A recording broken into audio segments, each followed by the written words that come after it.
When harvest season starts, everyone involved enters a dream state. Multiple layers of colors and actions accelerate, and the time seems to be passing quicker than ever. Once you start, you're in a loop, chained to the unpredictable weather conditions of our mountainous areas, where the rain has no predetermined path. Here in the Dolomites, grapes are strong one day and then fragile just a few hours later. Nature does not stop to help you out. Moving clouds do not delay their pressure, just to buy you some time. Then there are those sounds, the D-stemmer rotating intensively, scissors cutting through stems, laughter at lunch, the forklift moving with his filled bins, the pump turning with the rhythm, steel rings hitting the asphalt and dragged around on their tubes. In the cellar, hundreds of vats and amphoras bubble together, and the smell of roses and red berries moves around like a ghost. There is something romantic about the exhaustion you feel when you fall into bed at the end of the day. It is satisfying because you know that you are in this for some weeks only.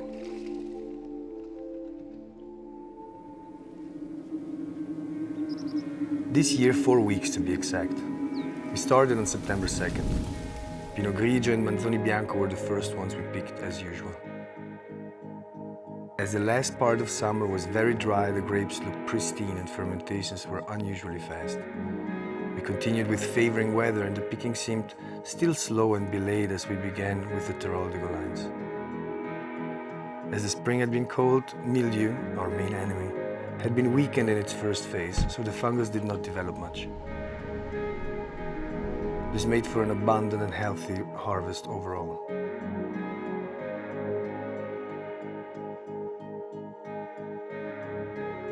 Nosiola always ripens with the reds and separates the later picking of our older vineyards of Carnato from the younger Teroldego harvest.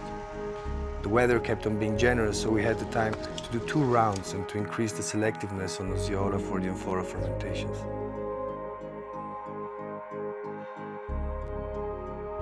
With the last pergola vineyards of Teroldego still looking flawless on the plant, we decided to rest for a weekend. It started to pour rain right then. The grapes had seen little water in the earlier months and absorbed an overabundance of liquids. We believed that botrytis would not be an issue at all until then, but the weekend changed it all. With an unusual speed, the grapes started to weaken and partially foul almost overnight.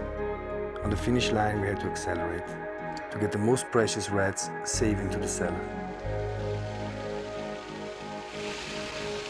There are no perfect or bad harvests, just respectfully conveyed circumstances with individual flaws and strengths. Nothing is more important to us than creating a truthful document of the year, a drinkable testament on how the seasons have modeled our plants and fruit in 2021. Foradori ceased to be a one-woman band almost a decade ago, and today we're proud of it. We need you to see the moment of harvest as a critical momentum, in which Emilio, Daniela, Giacomo, Perry, and everyone else involved compose a symphony. All the instruments have been tuned all year long for this moment. Now is the time to be sharp. Let wine and agriculture be more than just distant ideologies or simple ways of nutrition. Make choosing the right nourishment for you a way to directly impact the evolution of living human culture.